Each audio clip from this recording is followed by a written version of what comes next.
Chiranjeevi garu, we all love you. And అరే చిరంజీవి గారికి పద్మవిభూషణ్ వచ్చింది, అందరూ వేసుకోండి. ఫస్ట్ ఆఫ్ ఆల్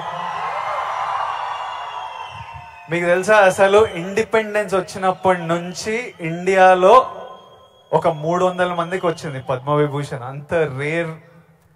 అంత రేర్ అవార్డ్ అది చిరంజీవి గారికి మన తెలుగు స్టేట్స్ నుంచి వచ్చింది. మనం అందరం చాలా గర్వంగా ఫీల్ అవుతున్నాము.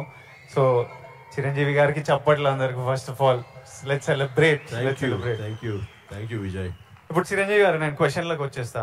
నాకు చాలా డౌట్లు ఉన్నాయి. ఫస్ట్ ఆఫ్ ఆల్ అంటే నేను మీ ఏవి చూస్తున్నప్పుడు మా అందరికి మీ జర్నీ తెలుసు. ఆ జర్నీ చూసినప్పుడల్లా మళ్ళీ లోపల ఎమోషన్ కలుగుతుంటుంది. ఇప్పుడు నేను ఈరోజు ఇక్కడ ఉంటానని నేను ఎప్పుడు అనుకోలేదు. ఫర్ ఎగ్జాంపుల్ మా నాన్న మిమ్మల్ని ఫస్ట్ టైం షేర్ చేసినప్పుడు మా నాన్న కన్నీళ్ళు వచ్చేసినాయి. ఎందుకంటే మిమ్మల్ని స్క్రీన్ మీద చూసి ప్రేమించి అదొక ఎమోషన్. ఎస్పెషలీ ఆ టైమ్స్లో అదొక విపరీతమైన ఎమోషన్. అలాంటిది మా కొడుకు వల్ల నేను చిరంజీవి గారితో స్టేజ్ మీద ఉన్నా, నన్ను కౌగిలించుకుంటున్నారు అన్నది ఇంటికి వచ్చిన తర్వాత కూర్చొని మాట్లాడుకునే ఎన్నో రోజుల మొన్నటి వరకు కూడా మాట్లాడుకునే ఇన్సిడెంట్. అది అంత స్ట్రాంగ్ ఎమోషన్. సో నాకు తెలియదు, మా నాన్నకు తెలియదు మేము ఈరోజు ఇక్కడ ఉంటామని. మీరు ఎప్పుడన్నా ఊహించారా ఈరోజు మీరు మెగాస్టార్ చిరంజీవి అవుతారని? మీకు ఈ పద్మభూషణ్, పద్మవిభూషణ్, ఇంత గుర్తింపు, ఇంత ప్రేమ అవుతారని మీరు ఎప్పుడన్నా, మీరు యంగ్ ఉన్నప్పుడు ఎలా ఆలోచించేవారు? ఎప్పుడన్నా ఊహించారా? ఇది నా ఫస్ట్ డౌట్. ఆ ఊహ ఒకే రోజు మొదలవలేదు. నా ఇంట్రెస్ట్ నేను అలా పెంచి పోషించుకుంటూ వెళ్ళే తరుణంలో నాకు కొన్ని విజువల్స్ అనేది నాకు కనపడుతూ ఉండేవి, ఊహించుకుంటుండేవాడిని. దానికి కారణం బహుశా నాకు చిన్నప్పుడు ఏర్పడిన చిన్న తారసపడినటువంటి చిన్న ఇన్సిడెంట్స్. నేను 10th క్లాస్లోను డిగ్రీల్లోనూ డ్రామాలు వేసినప్పుడు, కాలేజీ బెస్ట్ యాక్టర్ వచ్చినప్పుడు, స్కూల్ బెస్ట్ యాక్టర్ వచ్చినప్పుడు నేను నడుచుకుంటూ వెళ్తుంటే అందరూ ఇతనే ఆ సినిమాలో ఆ కథలు అవి నాటికలో చేసింది అది అని అందరూ పొగుడుతుంటే మొత్తం చాలా గర్వంగా ఉండేది. అది రుచి మరిగే నేను ఆ రకంగా నా మైండ్ సెట్ లేదా ఒక బీజం లాంటిది నాకు ఆ క్షణానే పడింది అనుకుంటాను నేను నటుడు అవ్వాలని. ఒక నటుడు అయితే ఇంతమంది అటెన్షన్ ఉంటుందా? మన కాలేజీ ఫస్ట్ వచ్చిన సరే ఇంతమంది మన ఇంకా చూడరే, అలాంటిది నటుడు అయితే సెలబ్రిటీ అయితే ఇంత ఇదిగా ఉంటుందా అన్నది అక్కడి నుంచి దాన్ని నర్చర్ చేసుకుంటూ పెంచి పోషించుకుంటూ అలా అలా వచ్చిన అవకాశాలను సద్వినియోగం చేసుకుంటూ ఆల్వేస్ నా దృష్టి ఏంటంటే నేను ఎదురు నడుచుకుంటూ వెళ్తుంటే కొన్ని 100 మంది 1000 మంది నన్ను చూస్తారు, చూడాలి అంటూ అలా అలా అలా day after day, year after year పెరుగుతూ వచ్చిన మన వాస్తవం. సినిమాల్లోనే రాణించాలి, సినిమాల్లోనే ఉండాలి అంటూ నా ఇష్టదైవమైన ఆ ఆంజనేయ స్వామిని నేను స్మరించుకుంటూ, ఆయనతో సంభాషించుకుంటూ, ఆయనతో బేరసారాలు ఆడుతూ, నువ్వు నన్ను ఆ పొజిషన్ తీసుకెళ్తే నేను నీ కోసం ఈ త్యాగాలు చేస్తాను, నీ కోసం ఇంత క్రమశిక్షణతో ఉంటాను, నన్ను ఆ పొజిషన్ తీసుకెళ్ళు అంటూ నిరంతరం ఆయనతో ఇంటరాక్ట్ అవుతూనే వచ్చేవాడిని. దేవుడు అనేవాడు ఉన్నాడా లేడా అనే దాని గురించి కానీ, దేవుని నమ్మకం అనేది పక్కన పెడితే, దేవుడు అనేది నథింగ్ బట్ ఈ ప్రకృతి. దేవుడు is nothing but our inner consciousness, అంతరాత్మ. అంతరాత్మగా నువ్వు ఏదైతే ఫీడ్ చేస్తావో, ఏదైతే సో చేసుకుంటూ నర్చర్ చేస్తూ నీళ్లు పోసుకుంటూ పెంచి పోషించుకుంటావు, one day you have to attain that, you have to reach that goal. అదే ఈరోజు జరిగింది. ఇప్పుడు మీరు కాబట్టి నీకు షార్ట్ ఆన్సర్, ఎస్, ఊహించాను, ఈ పొజిషన్ రావాలని ఊహించాను, అందుకే వచ్చాను. మీరు ఓకే స్కూల్లో నటించారు, ఆ ప్రేమ మీకు నచ్చింది, ఈ పొజిషన్ సినిమా మీకు ప్రేమ, సినిమాలో ఈ పొజిషన్కి రావాలనుకున్నారు, ఊహించారు. కానీ ఫస్ట్ టైం ఆ డెసిషన్ మీరు తీసుకొని మీ అమ్మా నాన్న వాళ్ళతోనూ చెప్పింటారు కదా, ఇప్పుడు ఊరు నుంచి సిటీకి రావాలి, నా కెరియర్ ఇదనుకుంటున్నాను అన్నప్పుడు మీ ఫ్యామిలీ వాళ్ళు ఎలా రియాక్ట్ అయ్యారు దానికి? నా అదృష్టం కొద్దీ మా నాన్నగారికి కూడా చిన్న సినిమా పిచ్చి ఉంది, అందుకని ఆయన అందులో రాణించలేకపోయారు. కానీ కొడుకు వెళ్తానంటే ఆయనకి ఇష్టమే, కానీ ఏమో అక్కడ పరిస్థితులు ఎలా ఉంటాయో, ప్రతికూల పరిస్థితులు ఏముంటాయో, తను రాణించగలడా లేదా అన్నది నాకున్నంత నమ్మకం నాన్నగారికి లేక సంశయించారు. లేదు నాన్న, నేను ఖచ్చితంగా వెళ్తాను, అది ఇది నువ్వు జస్ట్ పంపించు అని అంటే, సరే నాన్న అయితే వెళ్ళు, ఇన్స్టిట్యూట్ చేరతానన్నావు కాబట్టి, టెక్నికల్ గా నేను నేర్చుకుని వస్తున్నావు అంటున్నావు కాబట్టి I will appreciate and welcome it. But only thing is, ఒకవేళ రాణించలేకపోతే ICAW చేరు, నైట్ కాలేజెస్, అదేనా టైం వేస్ట్ లేకుండా ఉంటుందంటే ఆయన కోసం చేరేది తప్ప నేను అందులో డౌట్ ఉండి అటు కాకపోతే ఇటు అనే డౌట్ నాకు లేదు. అందుకని ఆయన కోసం చేరాను. 6 నెలల్లో ICAW ఆపేశాను. ఇదే కంటిన్యూ చేసి వచ్చాను ఫిల్మ్ ఇన్స్టిట్యూట్. ఫిల్మ్ ఇన్స్టిట్యూట్లో ఉండగానే మొదటి సినిమా, ఆ తర్వాత 2వ సినిమా, ఆ సినిమా ఫినిష్ అవ్వకుండా 3వ సినిమా, అట్లా వరుసగా వచ్చిన విజయాలు. ప్రౌడ్లీ ఐ కెన్ సే, నాకు భగవంతుడు ఆఫీసులకి ఫోటోలు తీసుకెళ్ళి, సార్ ఇది నా ఫోటో సార్, నేను యాక్ట్ చేస్తాను సార్ అని చెప్పే ఒక పరిస్థితి నాకు కల్పించలేదు. అది చాలా గర్వంగా ఫీల్ అవుతాను. ఆ భగవంతుడు, ఆ ఆల్మైటీ నాకు ఇచ్చేటువంటి ఒక ప్రైడ్ గా ఫీల్ అవుతాను. నేను ఎవరికి ఎక్కడికి ఏ ఆఫీస్కి వెళ్ళలేదు. నేను ఆ ఫస్ట్ సినిమా మీకు ఎట్లా వచ్చింది సార్?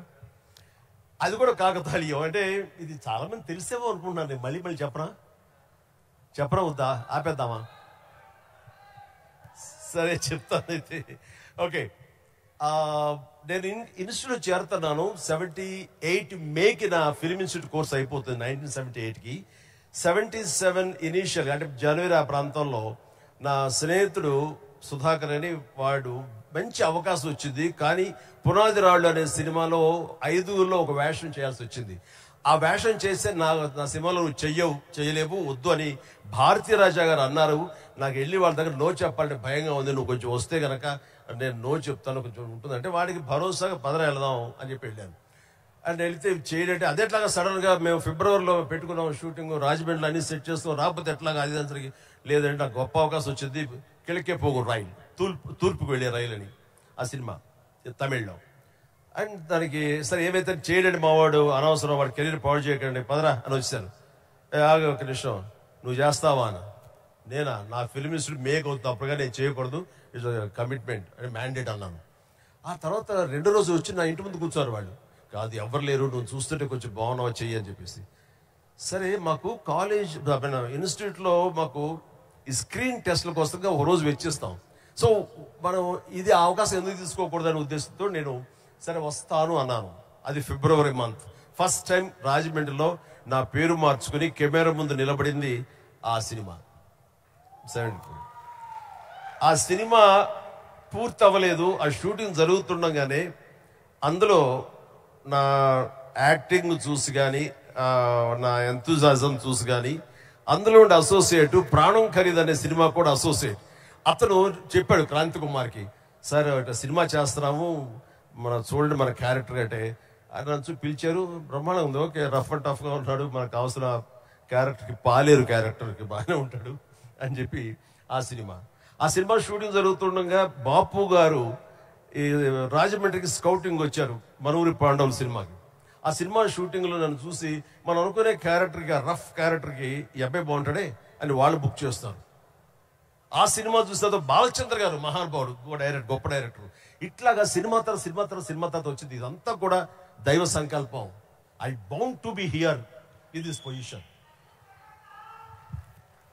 దీన్ని ఎలా నేను నిర్వచించను? ఆల్మైటీ ప్రకృతి అనివ్వండి, భగవంతుడు అనివ్వండి, నా ఆంజనేయ స్వామి అవనివ్వండి, ఆ తర్వాత దాన్ని ఆదరించి పెంచి పోషించిన వాళ్ళు మీరంతా. అంటే నేను ఎప్పుడు ఒక 2 విషయాల్లో బ్యాటిల్ జరుగుతుంటది చిరు సార్ హెడ్లో. ఒకటి ఏంటంటే డెస్టినీ. కొందరు ఏమంటారంటే రాసి పెట్టింది జరుగుతుంది, నీకు రాసి పెట్టుందిరా అనే ఆలోచన ఒకటి. ఇంకో నాకున్న ఆలోచన ఏంటంటే కంప్లీట్లీ నా డెస్టినీ నా చేతులు ఉంది, నాకు కావాల్సింది నేను గొడ్డు చాకిరి చేసి అది సంపాదించాలి. ఎవ్వరు మనకు చేసేటోళ్ళు లేరు, ఎవరు చూసేటోళ్ళు లేరు. ఎట్లయినా మనం చేసి మనకు కావాల్సింది మనం సంపాదించుకోవాలన్నది. సో ఈ డెస్టినీ అనేది ఉందా, లేకపోతే కంప్లీట్లీ మన ఓన్ శ్రమనా? ఇది నాకు ఇప్పటిదాకా ఫుల్ క్లారిటీ అయితే లేదు. దీని మీద మీ థాట్ ఏంటి? డెస్టినీ అనేది ఎక్కడో ఏమి లేదండి. ఆ డెస్టినీ క్రియేట్ చేసేది కూడా మనమే. మనం క్రియేట్ చేసుకోవాలి. నా పాత్ ఎలా ఉండాలి, దట్ ఈస్ మై డెస్టినేషన్, నా డెస్టినీ ఇది. దాన్ని అచీవ్ అవ్వాలంటే నేనే చేయాలి, అది రీచ్ అవ్వాలంటే నేనే కష్టపడాలి, అక్కడ రీచ్ అవ్వాలంటే నేనే పరిగెత్తాలి, నేనే నడవాలి, నేనే కష్టపడాలి అని మనం అనుకుంటుండగా మన పాత్ మనమే లేచి చేసుకుంటూ ముందుకు వెళ్ళాలి తప్ప ఎవరు రెడీమేడ్గా ఉండి జన్మ ముందు రాసి పెట్టి ఉంటుందనే ట్రాష్ నేను నమ్మను. మనం సాధించుకోవాలి. మన భవిష్యత్తుకి మనమే ఇంజనీర్స్, మన భవిష్యత్తుకి మనమే నిర్మాతలం. ఎస్, మనమే ఆ డెస్టినేషన్ అన్నది, ఆ డెస్టినీ అనేది మనమే ఏర్పాటు చేసుకోవాలి. మనం ఏర్పాటు చేసుకుంటేనే అక్కడ ఉంది అది. ఇంకోటి, ఇప్పుడు ఈరోజు నేను ఇక్కడ ఉన్నాను, 10 yearsలో నేను ఎక్కడ ఉంటానో నాకు తెలియదు. అలాగే మీకు తెలుసు, మీకు విజువల్స్, నాకు కూడా నేను 20-25 ఉన్నప్పుడు నాకు కొన్ని విజువల్స్ కనిపించేటివి. ఇట్లా నేను నిలబడ్డా, జనాలు, అరుపులు, ప్రేమ, సినిమా ఇట్లా నాకు కనిపిస్తుంటుంది. మీకు కూడా మీరు చెప్తున్నప్పుడే నేను కనెక్ట్ అయ్యా. అది ఆ విజువల్స్ కనిపించినా ఈరోజు నేను ఇక్కడ ఉంటా అని నాకు తెలియదు. 10 years తర్వాత ఎగ్జాక్ట్లీ లైఫ్ ఎలా ఉంటుందో మనకు తెలియదు. మీరు ఇంత జర్నీ చూసారు కాబట్టి మీకు ఆ విజువల్స్ కనిపించాయి, ఈరోజు ఇక్కడ ఉన్నారు. కానీ మధ్యలో స్ట్రెస్ తీసుకున్న రోజులు ఉండింటాయి, డౌట్ పడ్డ రోజులు ఉండింటాయి. ఇట్లాంటివి మీకు ఏం జరిగింది, దాన్ని ఎలా డీల్ చేశారు, మాకేమన్నా అడ్వైస్? ఎందుకంటే వీళ్ళందరికీ కూడా 5 yearsలో ఎక్కడ ఉంటారు, 10 yearsలో ఎంత పెద్దగా అవుతారు, ఏం ప్రాబ్లమ్స్ వస్తాయో మనకు ఎవరికి తెలియదు. మన శ్రమ మనం చేయాలి 100%. బట్ ఇమోషనలీ, మెంటలీ, సైకలాజికలీ ఎలా ఉండాలో I think there is no better than this man and his journey. ఎవరి లైఫ్ కేక్ వాక్ కాదండి. అండ్ దేనికి కూడా షార్ట్ కట్స్ లేవండి. చాలా హర్డిల్స్ ఉంటాయి, తర్వాత ఎగుడు దిగుళ్ళు ఉంటాయి, ఎత్తు పల్లాలు ఉంటాయి, జయాపజయాలు ఉంటాయి, ఎగ్జైట్మెంట్లు ఉంటాయి, డిప్రెషన్లు ఉంటాయి. ఇవన్నీ కూడా తట్టుకుని వచ్చిన వాడిని, అవన్నీ నాకు జరిగినాయి. ఒకే ఒక ఎగ్జాంపుల్గా చెప్పాలంటే, నా మైండ్ సెట్ ఎలా ఉండిందంటే, ఒక ఉదాహరణ చెప్పేస్తాను. న్యాయం కావాలనే సినిమా, శారద గారు ఆఫ్టర్ లాంగ్ గ్యాప్ రీఎంట్రీ, ఆవిడ ఒక డిఫెన్స్ లాయర్, నా తరపున కొంగర జగ్గయ్య గారు ఒక డిఫెన్స్ లాయర్, రాధిక ఒక దాంట్లో ఉంది, క్రాంతి కుమార్ గారు పైన క్రేన్లో ఉండి ఆయన కొంచెం ఆపరేట్ చేస్తారు, though is a producer. And 300-400 మంది, ఇప్పుడు ఇక్కడ ఎంతమంది ఉన్నారు ఈ హాల్లో అంతమంది జూనియర్ ఆర్టిస్ట్ తోటి ఉంది. అది లాస్ట్ వర్డిక్ట్ ఆ న్యాయం కావాలి సినిమాకి. సో అందరూ రెడీగా ఉన్నారు, నేను బయట ఉన్నాను. అసిస్టెంట్ డైరెక్టర్ వచ్చి పిలిచిన తర్వాత గబగబా వచ్చేస్తే నా బోన్లో నేను నుంచున్నాను.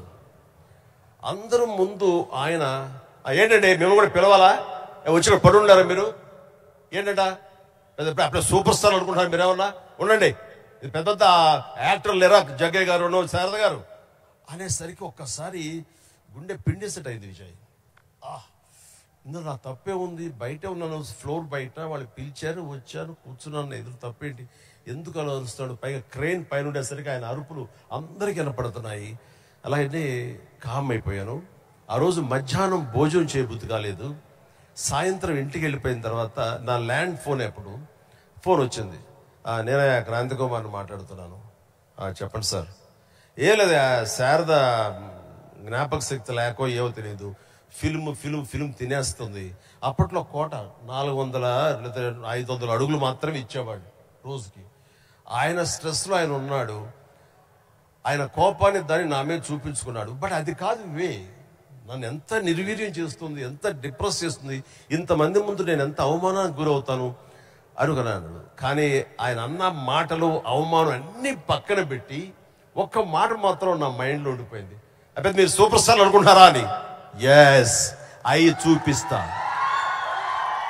ఆ ఒక్క ముక్క మాత్రం నా మైండ్లో, నా మదిలో ఉండిపోయింది. కసి పెరిగింది. ఈ అవమానాన్ని, దాన్ని ఆయన మీద రెవెంజ్ తీర్చుకునే కంటే కూడాను దాన్ని నేను ఎదుగుదలకు నా స్టెప్స్ గా నేను వాడుకున్నాను. ఇది వాస్తవం విజయ్. ఇలాంటివి చాలా జరిగింది. నా అవమానాలు కూడా నాకు అనుకూలంగా మార్చుకున్నాను. అందుకని నా ఎవరి మీద ద్వేషం లేదు. ఎవరు ఏమన్నా సరే, ఏ అవాకులు చవాకులు పేలినా సరే ఇలా కూర్చొని నవ్వుకుంటూ ఉంటాను. సార్, ఎందుకంటే ఎంత హార్డ్వేర్ వచ్చాడు నాకు మాత్రమే తెలుసు.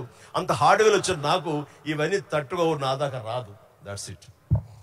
ఇప్పుడు మీరు కూర్చొని మీ రీల్ పడుతుంటే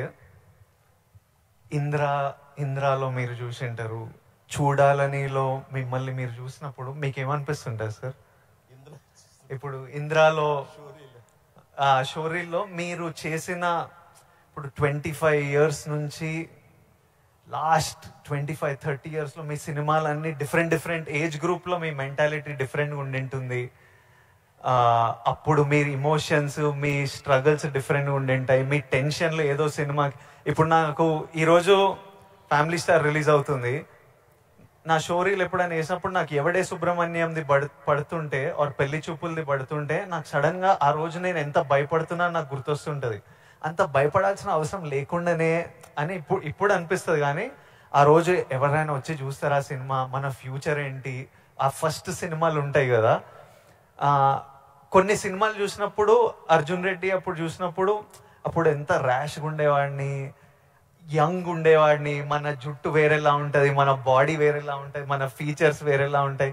మమ్మల్ని మనం చూసుకున్నప్పుడే ఒకలాగా విచిత్రంగా అనిపిస్తుంటుంది, ఇమోషన్స్ వస్తుంటాయి.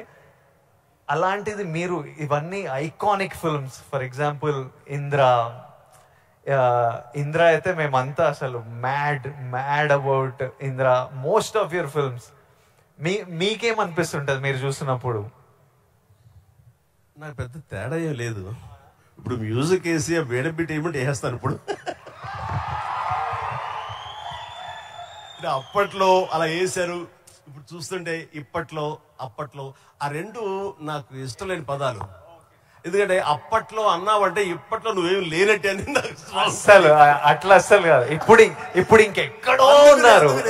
అప్పట్లో కదా అని అనుకోను నేను ఇప్పుడేంటి, ఇప్పుడేం డెలివరీ చేయగలను, ఇప్పుడేం ఇవ్వగలను అనేదే నా ఆలోచన. అలాగే ఉంటుంది. ఇప్పుడు మీరు అన్నట్లు ఇందాక షోరీలు చూస్తుంటే వేస్తాను ఇప్పుడు కావాలంటే అనిపిస్తుంటది. దానికి కావాల్సిన అంటే ఫిజికల్ గా అప్పుడంత యాక్టివ్ గా ఉంటావా లేదా అనే దాని మీద మనది మభ్య పెట్టుకోకూడదు. కానీ బట్ మిగతా ఎనర్జీ కానీ జోష్ కానీ అదే హుషారు, అదే రక్తం, అదే తీరు అంటే మాత్రం ఏం తేడా లేదు. అదే కానీ ఒకటి మీరు అన్నట్లుగా నేను అర్జున్ రెడ్డిలో చూస్తుంటే ఆ రోజు నా కాన్ఫిడెన్స్, నేను నా హెయిర్ స్టైల్, నా పొగరు, ఇవన్నీ చూస్తుంటే అవన్నీ మీ పెట్టుబడులు. అది మీ క్యారెక్టరైజేషన్. నా ఉద్దేశం, నా సలహా ఏంటంటే ఎప్పుడు వాటిని వదులుకోకండి. అవన్నీ కూడా మీకు మీ క్యారెక్టర్ నిలబెట్టేటటువంటి మీ చుట్టూ ఉండే కంచు కోటలు అవి. దాని నుంచి ఎప్పుడు షార్ట్ అవడం కానీ దాన్ని అలా ఉండదు. ఎప్పుడు అదే పొగరుతో ఉండండి, అదే యాటిట్యూడ్ తో ఉండండి. You will be loved by many millions of the people. అది మీ ఎసెట్. అది ప్రతి వాళ్ళు ఒక ఎసెట్ ఉంది. నేను తల్లగా అరే ఏమో దొబ్బుతున్నారు ఏంట్రా బాబు అన్నానుకో, ఆ డైలాగ్ నాకు అతకదు, నీకు అతుకుతుంది, నేను లైక్ చేస్తాను అట్లా. అందుకని మన దగ్గర ఏవే ప్లస్ పాయింట్స్ ఉంటాయో వాటిల్లోనే మనం ఓన్ చేసుకోవాలి, వాటితోనే మనం ఇంటరాక్ట్ అవ్వాలి, వాటితోనే మనం అట్రాక్ట్ చేసుకోగలగాలి. అందుకనే అవి మీ అసెట్స్ ఏమున్నాయో అది ముందు గుర్తించాలి. ఏ క్వాలిటీస్ అయితే ప్రజలు, ప్రేక్షకులు, ముఖ్యంగా మీ అమ్మాయిలు లైక్ చేస్తున్నారో దాన్ని మాత్రం వదులుకోవద్దు అంటారు. వదులుకోవద్దు. Please do it. Thank you sir. ఇంకొకటి మన ఇన్ఫ్లుయెన్సర్స్ తరఫున ఇప్పుడు మనం రిలీజ్ కి ఎట్లా స్ట్రెస్, మొన్న చాలా మందితో మాట్లాడుతుండే, మనం రిలీజ్ కి ఎట్లా ఫీల్ అవుతామో, సినిమా మంచిగా ఆడాలి, మంచిగా ఆడకపోతే మనకు ఎనర్జీ పోతుంది కొన్ని రోజులు. వాళ్ళకు మనకి ఇయర్లీ 1-2 ఉంటే వాళ్ళు రోజు ఒక రీల్ పెడుతుంటారు, రోజు ఒక వీడియో పెడుతుంటారు, వీక్లీ పెడుతుంటారు.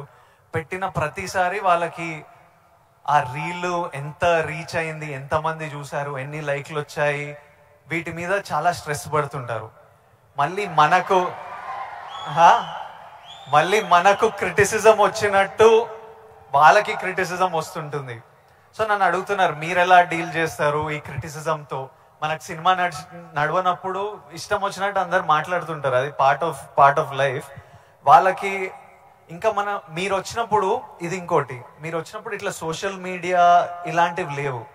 అప్పుడు క్రిటిసిజం, ఈరోజు క్రిటిసిజం, ట్రోలింగ్ ఇవన్నీ ఇట్లా అంటుంటాం. ఆ రోజు మీకేముండేవి ఆ టైంలో, అండ్ దాన్ని మీరు ఎలా డీల్ చేసేవారు? విజయ్, దీనికి కూడా నాకు జరిగిన ఒక సంఘటన చెప్తాను. గ్రోయింగ్ స్టేజ్లో, సరిగ్గా మీరు అందరూ వినాలి, గ్రోయింగ్ స్టేజ్లో మనం చాలా వల్నరబుల్గా ఉంటాం, బిక్కుమంటూ ఉంటాం, రాణిస్తామా రాణించమా అనే సమయంలో. ఇలాంటి సమయంలో మనం ఎప్పుడు కూడాను పాజిటివ్ అట్మాస్ఫియర్ ఉన్న చోట మాత్రమే ఉండాలి. అది ఏర్పరచుకోవటం మన చేతుల్లో ఉంది. నేను ఇంకా సినిమాలు స్టార్ట్ అవ్వలేదు. పాండీ బజార్, టీ నగర్, మెడ్రాస్, అక్కడ ఒక ఏరియా ఉంటుంది. అక్కడ చాలా మంది సరదాగా ఈవినింగ్ కబుర్లు చెప్పుకోవడానికి వస్తారు. వచ్చినప్పుడు వాళ్ళ దగ్గర నేను సరదాగా వెళ్తే ఒక ఫ్రెండ్ తీసుకెళ్ళాడు, రా సరదా కూర్చొని ఒక టీ తాగి వచ్చేద్దామని. ఏంట్రా మీ ఫ్రెండా, ఎవరు, ఏం పేరు? శివశంకర్ వరప్రసాద్ అండి. ఆహా, ఓకే. ఏంటి సినిమాలు వేషాలు వేద్దామనా? అవునండి. అబ్బో ఏ వేషాలు అంటే, అవకాశం ఉంటే హీరోగా చేద్దామని. రే ఇట్లా రా, వీడు ఎంత అందంగా ఉన్నాడు చూడు, వాడు ఫోక్లోర్ ఫేస్, ఎంత చక్కటి ముక్కు ఎక్కువ, వాడికే దిక్కుద్ది వాడు లేదు, ఈయన హీరో అయిపోతాడట. అరే బాబు, మేమంతా అదే పరిస్థితి రా, సరే చాలే అన్నాడు. ఎందుకు హుషారుగా వెళ్ళిన వాడిని తిరిగి ఎంతో నిస్సారంగా డల్ అయిపోయి రూమ్కి వచ్చాను. వచ్చిన వాడిని ఎందుకు వెళ్ళానా అక్కడికి అని, నేనే వ్యక్తిత్వ వికాస్ పుస్తకాలు చదవలేదు, ఏ గురువులు లేరు, ఏ సద్గురువులు లేరు, నాకు ఎవ్వరూ లేరు. ఆ టైంలో నా ఆంజనేయ స్వామి నేను ఇంటరాక్ట్ అవుతాను, చేసుకుంటాను, నా బాధలు ఆయనతో చెప్తాను, ఆయన నాకు సమాధానం చెప్పినట్లుగా నాకు అనిపిస్తుంది, ఆ సూచనలు తీసుకుంటాను, తద్వారా అలాగే నేను వెళ్తూ ఉంటాను. నేను ఎవరు వెళ్ళమన్నారు అక్కడికి? వాళ్ళందరూ దిక్కుమాలి అదోలు కదా, ఫ్రస్ట్రేటెడ్ పీపుల్. అక్కడికి వెళ్తే నీకు ఉత్సాహం వచ్చేస్తుంది అనుకుంటావా? మన ఇద్దరు కూర్చున్నాం కదా, మన ఇద్దరు సరదాగా మాట్లాడుకుంటాం కదా, నేను ఎంకరేజ్ చేస్తున్నాను కదా, ఎవడెళ్ళమన్నాడు రా అని. అవును స్వామి, తప్పైపోయింది, నేను వెళ్ళకూడదు, చిచ్చి చాలదు. ఆ క్షణం నుంచి, ఇది I'm talking about 1977 somewhere mid, ఆ రోజు నుంచి మళ్ళీ పాండీ బజార్ వైపు నేను వెళ్ళలేదు. మనం నెగిటివిటీ ఉన్న చోటకు వెళితే, మనం కన్సాలిడేట్ అవుతాం, వెళితే కనుక మనం షార్ట్ అయిపోతాం. దీనికి బెస్ట్ ఎగ్జాంపుల్ అందరికీ తెలిసేలాగా చెప్పండి విజయ్. మనం స్లాబ్ వేస్తాం, స్లాబ్ వేస్తే ఆ రోజు వర్షం పడకూడదని అందరం కోరుకుంటాం, చాలా మంది తెలుసు. వర్షం చుక్క ఒక్కటి పడితే ఆ రోజున మొత్తం స్లాబ్ అంతా మళ్ళీ వేయాల్సి వస్తుంది, మొత్తం నిరుపయోగం అయిపోతుంది. బట్ ఆరిన తర్వాత 2 days అయిన తర్వాత అదే నీరు క్యూరింగ్ కోసంగా మళ్ళీ వాడుకుంటుంటారు. అంటే ఇంట్లో మహిళలకు తెలియాలంటే పెరుగు తోడు పెడతామండి. ఆ పెరుగు తోడుకున్న సమయంలో ఒక చిన్న నిమ్మకాయ వాళ్ళకి ఇంత ఉప్పు పడింది అనుకోండి, మొత్తం విరిగిపోతుంది. అదే తోడుకున్న తర్వాత అదే ఉప్పు, అదే నిమ్మకాయ పిండుకుంటే ఆ రుచే వేరు. నేను అలా అనుకుని నాకున్న ప్రతికూలాలని నా అనుకూలంగా నేను మార్చుకోవడం మూలంగా నాకు ఇంత మానసిక ధైర్యం వచ్చింది. నేను ఎప్పుడు అది అట్రిబ్యూట్ టు మై ఐడల్, నా భగవంతుడికి చూస్తుంటాను. ఈ రోజు చాలా మంది అనొచ్చు, లేకపోతే నేను నమ్ముతాను దాన్ని, దేవుడు అనేవాడు లేడు, దేవుడు అనేవాడు nothing but inner consciousness. But అది చిన్నపిల్లలకి చెప్పకూడదు, చిన్నపిల్లలకి చెప్తే కన్ఫ్యూజ్ అయిపోతారు. సో భగవంతుడు ఉన్నాడనే నమ్మండి, భగవంతుడి ఇంటరాక్ట్ అవ్వండి. ఇవన్నీ కూడా లేటెస్ట్ స్టేజ్లో ఇవి నాతో నేను సంభాషించుకోవడం తర్వాత తెలుస్తుంది. బట్ ఎస్, దట్ హౌ నన్ను నేను మలుచుకుంటూ ఈ స్టేజ్కి వచ్చాను. ఇప్పుడు ఒక చిన్న కాంప్లికేషన్ సార్, మా జనరేషన్ ఇప్పుడు కొత్తగా మీకు కూడా మనందరికీ ఒక చిన్న కాంప్లికేషన్ ఏంటంటే, అప్పుడు వీళ్ళు ఫ్రస్ట్రేటెడ్ వాళ్ళు పాండీ బజార్లో కూర్చున్నారు, అక్కడ వెళ్ళొద్దు, నెగటివిటీ నుంచి దూరంగా ఉండాలి, మనం ఎందుకు అక్కడ వెళ్ళాలని దూరంగా ఉండి మీ పని మీద మీరు ఫోకస్ చేశారు. ఇప్పుడు ఇంటర్నెట్ వచ్చేసరికి మనం ఎక్కడ పోవక్కర్లే, మనం పాండీ బజార్ వెళ్ళకపోయినా వాళ్ళు ప్రతి దగ్గర చుట్టుపక్కల అందరికీ ఉంటారు, వాళ్ళ వీడియో వాళ్ళు చేసుకుంటే కింద ఎవడో వచ్చి వేస్తూనే ఉంటారు. ఇప్పుడు దీన్ని ఈ జనరేషన్ ఎట్లా డీల్ చేయాలి? ఇప్పుడు కొత్త రకాల ప్రాబ్లం వస్తున్నాయి ప్రతి ఇయర్. సో దీన్ని మాలాంటి వాళ్ళు, ఈ జనరేషన్ వాళ్ళు ఎలా డీల్ చేయాలో, ఎనీ ఇన్పుట్స్? ఆ రోజుల్లో మాకు ఇలాంటి సోషల్ మీడియా ఇది లేక ఏదైనా సరే అంతర్మదనంలోంచి పుట్టుకొచ్చేటువంటి ఆ రిజల్ట్, నవనీతం అంటావా, ఏమంటావా, క్రీమ్ అంటావా, అదే మమ్మల్ని ముందు నడిపిస్తుంది. కానీ ఈ రోజున ఎవరికి ఏ డౌట్ వచ్చినా వచ్చినా అబండెంట్ ఇన్ఫర్మేషన్ ఈ రోజు మన చేతిలో దొరుకుతుంది. బట్ ఓన్లీ థింగ్ ఈస్ నువ్వు దాన్ని పాజిటివ్ సైడ్ విష్ చేస్తున్నావా, నెగిటివిటీ సైడ్ విష్ చేస్తున్నావా. నెగిటివ్ సైడ్ అనేది చాలా ఈజీగా అట్రాక్ట్ అయిపోతాం మనం. అది ఎగ్జైట్మెంట్ ఇచ్చేస్తుంటుంది అండ్ ఎక్కడ లేనటువంటి హుషారు ఇచ్చేస్తుంటుంది. అది అలా కాదు, ఇది హుషారు ఇవ్వకపోవచ్చు బట్ ఇది జీవితాన్ని ఇస్తుంది. రెండిట్లో ఏది కావాలి నువ్వు కోరుకోవాలి. కోరుకుంటే రెండింటికి సంబంధించిన ఇన్ఫర్మేషన్ ఫుల్లెస్ట్ గా నీ చేతిలో ఉంటుంది. ఎప్పుడు ఏ డౌట్ వచ్చా సరే ఇంకో గురువుని ఎవరు అడగక్కర్లేదు, జస్ట్ నీ ఫింగర్ టిప్స్ లో నీకు ఉంటుంది. దీనికి మార్గం ఏంటి, ఎలా ఉండాలి ఏంటి అని చెప్పే గురువులు ఎంతో మంది ఉన్నారు. అందుకని నేను కూడా ఏం చేస్తుంటే జపనీస్ వాళ్ళ సేయింగ్స్ కానివ్వండి, ఇలాంటివి కొన్ని ఉంటాయి. అవన్నీ నేను మధ్య మధ్యలో వస్తుంటే వాటిని ప్రిజర్వ్ చేసుకుంటుంటాను, అన్ని కంపెల్ చేసుకుంటూ తీరుగా ఉన్నప్పుడు వాటిని చూస్తూ ఉంటాను. అవి 1-2 సార్లు నేను ఓన్ చూసుకుంటుంటే నా క్యారెక్టర్ అది హెల్ప్ అవుతాయి అనుకుంటాను. అలాగా ఈ రోజు నిజంగా బోల్డ్ అంత ఇన్ఫర్మేషన్ ఉంది. అండ్ సీక్రెట్ అనే ఒక బుక్ నేను ఒక 20 ఏళ్ల క్రితం చదివాను. అది నా ఎంత ఇన్ఫ్లుయెన్స్ చేసింది, ఎంత ఉపయోగపడింది నాకంటే అంత ఇంత కాదు. అట్లాగే డే టు డే లైఫ్లో నేను ఎలా ఉండాలి అంటలో డోంట్ స్వెట్ స్మాల్ స్టఫ్ అనే ఒక బుక్ ఒకటి ఉంది. నేను పెద్ద రీడర్ ఏం కాను, బట్ ఎవరైనా సజెస్ట్ చేసిన అంటే ఈ బుక్ చదువుతుంటే ర్యాండమ్ ఒక పేజీ తీస్తే ఒక ఇన్ఫర్మేషన్ ఉంటుంది. అందులో ఎలా నడుచుకోవాలనే దాని మీద ఉంటుంది. మనం పని వాళ్ళ మీద మనకు చాలా కోపం వచ్చేస్తుంది, మన వర్కర్స్ మీద. మరి చెప్తే అర్థం చేసుకోరా ఫుల్ అని అది చెబితే వెంటనే అర్థమైతే వాడు మరొక మెగాస్టార్ అవుతాడు. వాడు ఆ పరిస్థితి ఎందుకు ఉంటాడు, తన స్థాయి తన ఐక్యూ అలాగే ఉంటుంది. కాబట్టి వాడికి నువ్వు అడ్జస్ట్ అవ్వాలి. So better try to live with the imperfection అన్నాడు. అది నీకు హాయిని చేకూరుస్తుంది. వాడికి ఇన్పర్ఫెక్షనే కాబట్టి ఓపిక ఇంకోసారి చెప్పుకో, అర్థమయ్యేలాగా ఇంకోసారి చెప్పుకో. అంతేగాని అది మన మనసులో అనుకున్నామో లేదో, మన నోటు దాటిందో లేదో బ్రహ్మాండంగా అర్థం చేసుకోవడానికి వాడేమి నీ లెవెల్ ఆఫ్ ఐక్యూ కాదు, కాబట్టి నీ దగ్గర పనిచేస్తున్నాడు. సో అట్లాగా ప్రతి నా రొటీన్ లైఫ్లో నన్ను నేను చక్కగా నా జీవితం తీర్చిదిద్దుకోవడానికి ఈ రోజు మీరు అన్న ఇన్ఫర్మేషన్ సోషల్ మీడియా నాకు ఉపయోగపడుతుంది. అండ్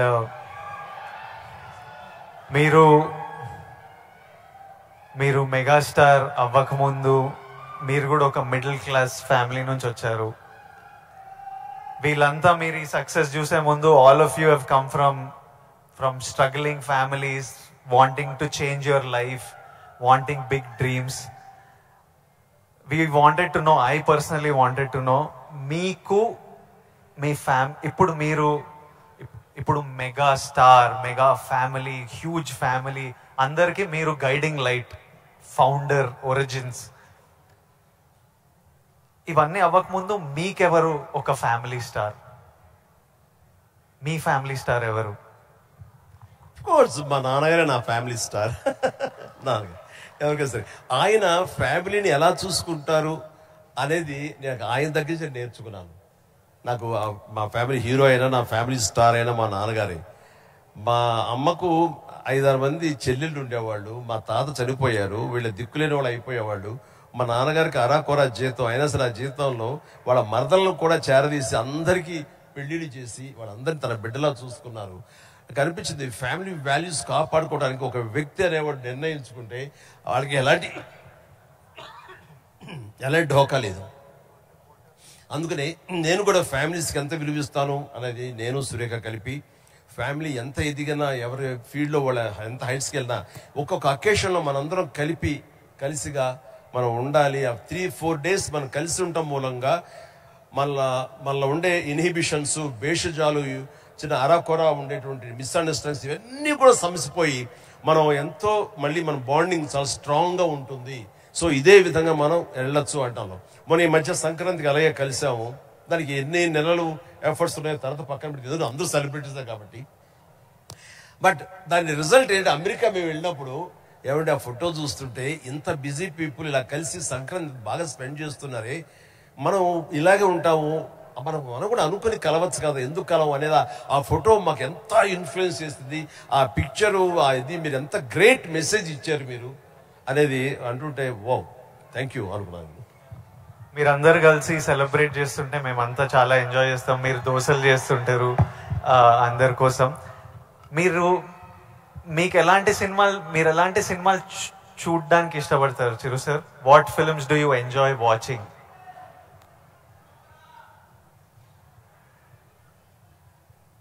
చెప్తే నవ్వుతారు వాళ్ళు, తెలియాలి మా అందరి క్యూరియాసిటీ.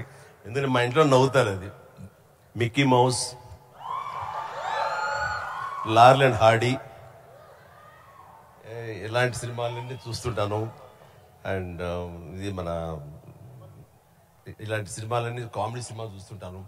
సినిమాలుగా చూడాల్సి జాకీ చాన్ సినిమాలు చూస్తుంటాను, యాక్షన్ హై ప్యాక్డ్. ఇంకొంచెం బెటర్ సినిమాలు అంటే ఇప్పుడు టాప్ గన్ అని మొన్న వచ్చింది కదా, టామ్ క్రూజ్, ఇలా చూస్తుంటాను. ఏమంటే ఆ లవ్ స్టోరీ ఉన్న చూసారా మీరు, ఎంత బాగుంది టైటానిక్ షిప్. మీరు చూడాలంటే వావ్ గ్రేట్ మూవీ ఎస్ అన్నా కానీ నేను దాన్ని చూడలేకపోయాను. అంటే ఏదో విషాదం, బాధ అది. అందుకనే నేను సినిమాలకు సంబంధించి మాత్రం లైట్ హార్టెడ్ ఫిల్మ్స్ చూస్తాను. అందుకే నాకు మా గ్రాండ్ డాటర్స్ మాత్రం మంచి మ్యాచ్ అవుతుంటుంది. అందుకని వాళ్ళు ఎంతసేపటికి కోకో మిలన్ ఇలాంటివి కొంచెం చూస్తుంటారు. నేను కూడా వాళ్ళతో కూర్చొని చూస్తూ ఉంటాను. వాళ్ళు వెళ్ళిపోతారు కానీ ఇంకా అలా చూస్తూనే ఉంటాను. ఏమండి ఆపేయండి, వెళ్ళిపోయినాడు, అవునా కదా బాగానే ఉందని. అంటే ఆ మిక్కీ మౌస్ వాటిలో ఉండే టైమింగ్ అని అది కానీ ఆ క్రియేటివిటీ చాలా ఇంట్రెస్టింగ్ ఉంటుంది. అలా చూస్తూ ఉంటాం, అందుకనే నవ్వుకుంటారు ఎవరైనా సరే. And one last question sir, మన లైఫ్, ఐ నో పర్సనలీ నా లైఫ్ చాలా మారిపోయింది లాస్ట్ 10 years లో. మీ లైఫ్ ఎంతో మారిపోయి ఉంటుంది ఫ్రమ్ మీరు స్టార్ట్ అయినప్పటి నుంచి ఈ రోజుకి. కానీ నాకు ఇంకా నా హెడ్లో ఇంకా ఆ పిల్లోడిని, ఎందుకంటే నేను 25 years వరకు ఒక లైఫ్ చూశాను, ఇప్పుడు 34.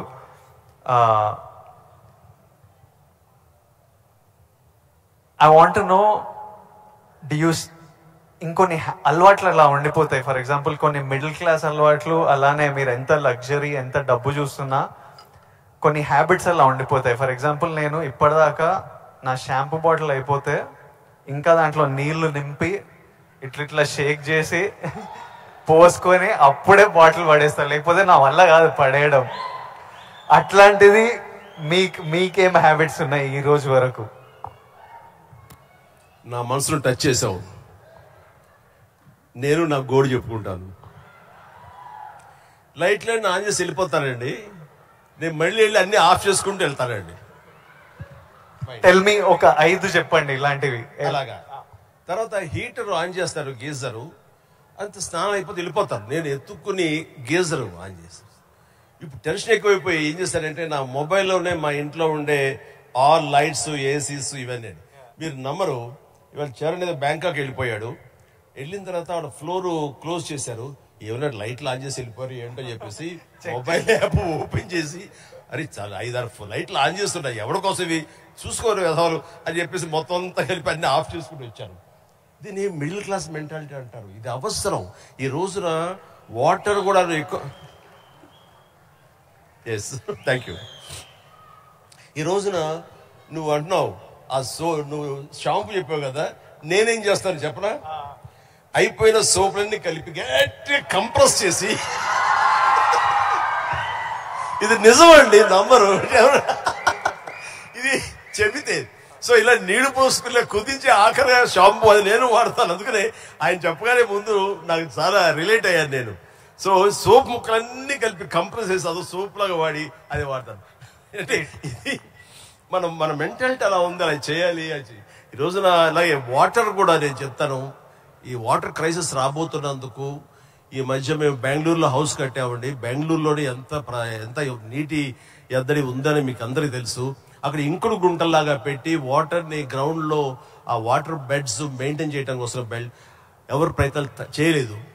అలాంటివి చేయాలని చెప్పేసి నేను 1 year బ్యాక్ అన్ని ఏర్పాటు చేశాను. ఇప్పుడు ఈ మధ్య దాన్ని ట్వీట్ చేశాను, ఇలా చేశాను బెంగళూరులో నా ఇంట్లో. ఇది ప్రతి ఒక్కరు చేసే కనుక ఆ నీటి రిజర్వ్ మన కన్జర్వేషన్ మనం ప్రొటెక్ట్ చేసుకోవచ్చు అని చెప్పేసి చాలా అవసరం అండి. ఇది ఇలాంటివన్నీ కూడా చూసేవాళ్ళకు ఉంటుంది. రేపు మేము అందరూ కలిపి సోపు ముక్కలని మడతపెట్టి అని రాస్తారు, అది ఎగత్తాళిగా రాస్తారు. మీరు దాని నుంచి నీతిగా రాయండి, 10 మందికి ఉపయోగపడుతుంది. వాటర్ ఇంత జాగ్రత్తగా మన షాంపూలు కానీ విజయ్ దేవరకొండ, చిరంజీవి లాంటి వాళ్ళు ఇలా వాడుతున్నారు. వాళ్ళు సూపర్ స్టార్స్ అయి ఉండొచ్చు, లగ్జరీ లైఫ్ అయితే అయి ఉండొచ్చు. అయిపోగా తీసి పడేరండి, అందులో నీళ్లు పోసుకుంటూ షేక్ చేసుకుంటూ వాడతారు. సోపు ముక్కల్ని 4-5 ముక్కల్ని అతికించుకుని ఒక సోపుగా చేసుకుని మళ్ళీ ఏదో వారం పాటు వాడుకుంటారండి. అండ్ ఒక ట్యాప్ ఓపెన్ చేసి షేవింగ్ చేసుకున్నా ఇంకోటి చేసుకున్నా ఆ వాటర్ని వేస్ట్ చేయకుండా ప్రొటెక్ట్ చేసుకుంటారండి. లైట్స్ అన్ని ఆఫ్ చేసుకున్నావా లేదా, గీజర్ అన్ని ఆఫ్ చేసావా లేదా అని వస్తే చూసుకుంటూనే ఉంటామండి, despite our busy schedules. So సాంబల్కి ఇంకెంత బాధ్యత ఉంది, చెయ్యాలి. అందుకని ఇవన్నీ కూడా మీరు సరదాగా రాసుకున్నా సరే వీటి వెనకాల ఆంతర్య మాత్రం సీరియస్నెస్ మీ ద్వారా, మీలాంటి ఇన్ఫ్లుయెన్సర్స్ ద్వారా ప్రజానికానికి వెళ్ళాలి. ప్రతి వాళ్ళు ఉండాలి. అందరూ తల ఒక చేయిస్తేనే, సో ఒక బిందు కలిస్తేనే సింధు అన్నట్లుగా మీరు అందరూ అనుకుంటేనే నీటి ఎద్దడి లేకుండా జరుగుతుంది, ఈ పవర్ కట్ లేకుండా జరుగుతుంది. అందుకని ఆ రకంగా ఇన్ఫ్లుయెన్సర్స్ వీళ్ళందరూ ఉపయోగపడాలి. చాలా మంచి క్వశ్చన్ వేసి టచ్ చేశాం. నాకు ఒక్క డౌట్ వస్తుంది విజయ్, రేపు మీ సినిమా రిలీజ్ కదా, ఆ సినిమా గురించి కదా మాలాంటి వాడు అడిగితే మీరు చక్కగా చెప్తే వాళ్ళకి క్యూరియాసిటీ ఉంటుంది. నా గురించి, నా గతం గురించి ఎందుకు చెప్పు. ఇదే ఇంట్రెస్టింగ్ సార్. ఇది మా అందరికి పనికొచ్చే యూస్ఫుల్. నేను మిమ్మల్ని కలిసినప్పుడల్లా ఈ టాపిక్ మాట్లాడదామని కూర్చుంటా, కానీ మీకు షార్ట్ రెడీ. మిమ్మల్ని ఎప్పుడు సెట్స్ మీద కలుస్తా, లేకపోతే ఈ ఫంక్షన్లలో కలుస్తా. ఈరోజు మంచిగా నాకు ఆపర్చునిటీ దొరికింది. అండ్ ఐ నో నాలాంటి వాళ్ళు ఎంతో మంది ఇది వినడానికి వెయిట్ చేస్తుంటారు. ఎందుకంటే మీ జర్నీ మనకి ఇన్స్పిరేషన్ మన చుట్టుపక్కల నుంచే తీసుకోవాలి. నేను యాక్టర్ అవుదామని నేను ఫిక్స్ అయినా, నేను యాక్టర్ అవుతా, నేను యాక్టర్ కాదు చాలా పెద్ద యాక్టర్ అవుతా అని చెప్పేవాడిని. ఒక్క సినిమా లేదు చేతిలో, కానీ ఇట్లాంటి ముచ్చట చెప్పేవాడిని. కానీ ట్రై చేసినప్పుడు నాకు అర్థమైంది ఇది ఈజీ కాదరా, అసలు ఆఫీసులకే ఎంట్రీ ఇస్తలేరు అన్నప్పుడు. సో నేను రోజు ఇంట్లో ఒక 2-3 years అట్లా ఇంట్లో కూర్చొని ఇంకా కొంచెం లో అయిపోతుంటే డాడీ అప్పుడు మీ గురించి చెప్పేవారు, అరే చిరంజీవి గారు మీ స్టోరీ చెప్పేవారు, మీరు ఎట్లొచ్చారు, ఎట్లా మీ పర్ఫార్మెన్స్ తోని, మీ బిహేవియర్ తోని, మీ ఇంటెలిజెన్స్ తోని మీ జర్నీ గురించి మాట్లాడి. And he reminded me that you came from nowhere. And నాకు అరే ఇంకొకరు వచ్చి ఈరోజు, అప్పటికి మీరు మెగాస్టార్, అరే ఎవరో ఫ్రమ్ నథింగ్ వచ్చి మెగాస్టార్ అయ్యారంటే మనం ఎందుకు కాలేమో, అవ్వచ్చు కదా అని నేను మీ జర్నీ నుంచి అది తీసుకున్నా. సో ఈరోజు ఈ కాన్వర్సేషన్ నుంచి ఎంతో మంది ఎన్నో డీటెయిల్స్ తీసుకుంటారు, ఎవరికో ఎలానో హెల్ప్ అవుతుంది అన్న నమ్మకం. అందుకే ఈ కాన్వర్సేషన్. అండ్ ఫ్యామిలీ స్టార్ గురించి April 5th వస్తుంది. మిగతా కంటెంట్ అంతా మీరు చూసారు, ఇంకా చెప్పే అవసరం లేదు. ఈరోజు బుకింగ్స్ కూడా ఓపెన్ అయిపోయాయి. ఐ నో దట్ చిరంజీవి గారు చూసిన తర్వాత విపరీతంగా ఎంజాయ్ చేస్తారు. చిరంజీవి గారికి గీతా గోవిందం కూడా చాలా ఇష్టం. గీతా గోవిందం చూసి మా సక్సెస్ మీట్కి వచ్చి ఎంతో ఎంజాయ్ చేశారు కాబట్టి మా సక్సెస్ మీట్కి వచ్చి మాతో సెలబ్రేట్ చేశారు. అండ్ ఐ నో ఇది నెక్స్ట్ లెవెల్ ఆఫ్ గీతా గోవిందం ఉంటుంది కాబట్టి చిరంజీవి గారికి హ్యూమర్ ఇష్టం కాబట్టి. ఇంకోటి చెప్పాలి మీకు, నేను సినిమాలు చేస్తుంటే ఎప్పుడు మా టీం ఒకటి ఉంటుంది, నా ఫ్రెండ్స్, నా మేనేజర్, వాళ్ళు ఎప్పుడు విజయ్ నువ్వు ఎప్పుడు ఇట్లా సీరియస్ సినిమాలు చేస్తావు, ఎప్పుడు ఏదో రియలిస్టిక్గా ఉండాలని. ఇట్లా కాదు, మేము యాజ్ ఫ్యాన్స్ మా హీరో అల్లరి చేస్తుంటే స్క్రీన్ మీద ఎంజాయ్ చేస్తాము అని నేను అర్థం చేసుకోకపోయేవాడిని. ఊరికే మీ ఎగ్జాంపుల్ ఇచ్చేవారు. చిరంజీవి గారు స్క్రీన్ మీద అల్లరి చేసి డాన్స్ చేసి అట్లా మమ్మల్ని ఎంటర్టైన్ చేస్తే మేము ఎంత ఎంజాయ్ చేస్తాము అని నాకు గుర్తు చేసి మీ సినిమాలు రిలీజ్ అయినప్పుడల్లా నాకు పంపిస్తారు. ఈ చూడు, ఇప్పటిదాకా మొన్న వాల్టేర్ వీరయ్య అవి కూడా పంపిస్తూ, చూడు చిరంజీవి గారు ఇట్లా చేస్తే మేము థియేటర్లో ఎంత ఎంజాయ్ చేసామని. ఫైనల్ గా అల్లరి చేసిన చిరంజీవి గారు ఈ సినిమాలో. And they are all happy, my team. So hopefully you will enjoy the film too. And finally should we surprise Chiranjeevi garu? Should we do the surprise last? దానికన్నా ఒక్క సెకండ్ ముందు we have a few more activities. Actually మీకు నేను ఉన్నానని గుర్తు చేద్దాం అనుకున్నా. So all the very best. ఎందుకంటే నాకు గీతా గోవిందం, పరశురామ్ అండ్ తన దీంట్లో నాకు చాలా ఇష్టం. అందుకని అండ్ మాకు ఒక్కొక్క సినిమా రిలీజ్ అయ్యే ముందు ఎంత ఉంటుందంటే, ఈ రోజుకి ఇన్ని సినిమాలు రిలీజ్ అవుతుంటే ఫస్ట్ సినిమా రిలీజ్ అవుతుంది అంత కంగారుగా, అంత బాగా ఇదిగా ఉంటుంది. సో తన హార్ట్ నేను ఇప్పుడు చూడగలను. అది 100-200 కొట్టుకుంటా ఉంటుంది సినిమా రేపు రిలీజ్ అయ్యి పెద్ద హిట్ అయింది అనేంతవరకు. సో ప్లీజ్, మన కష్టం వృధా కాదు, డెఫినెట్లీ పెద్ద హిట్ అవుతుంది, డెఫినెట్ బాగుంటుంది. అందులో ఫ్యామిలీ మ్యాన్ అనేసరికి మన యూతే కాకుండా ఫ్యామిలీ వాళ్ళు కూడా అందరూ సినిమాకి వస్తారు. దీనికి మంచి టైటిల్ కూడా పెట్టదు. పరశురామ్ ఆఫ్ కోర్స్ కామెడీ చింపేస్తాడు, అది అందరూ రాణిస్తా కూడా. All the very best, good luck. Please.